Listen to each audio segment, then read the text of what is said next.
Some losses are difficult. Some losses are difficult because you're not only losing a person, you are losing a future you had already begun to love. The conversations you imagined, the places you thought you'd go, the ordinary mornings you quietly believed would come. And when it ends, your heart doesn't understand why you're grieving so deeply. Because technically, you didn't lose all of those things.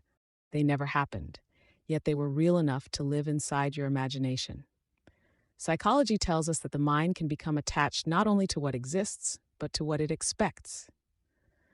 We build emotional lives around possibilities, and when those possibilities disappear, we can grieve them almost like memories.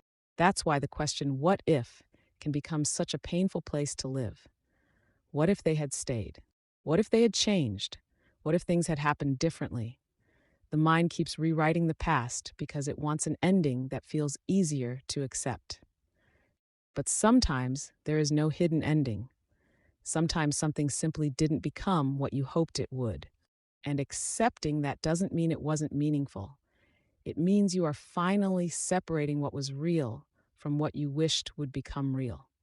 You can love the possibility and still let it go. You can be grateful for what someone awakened in you without waiting for them to return. Because the future you imagined was only one possible future. Its ending is not the ending of your story.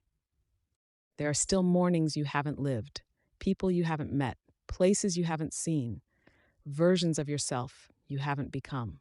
Sometimes healing begins when you stop looking backward at the life that didn't happen and become curious about the life that still can.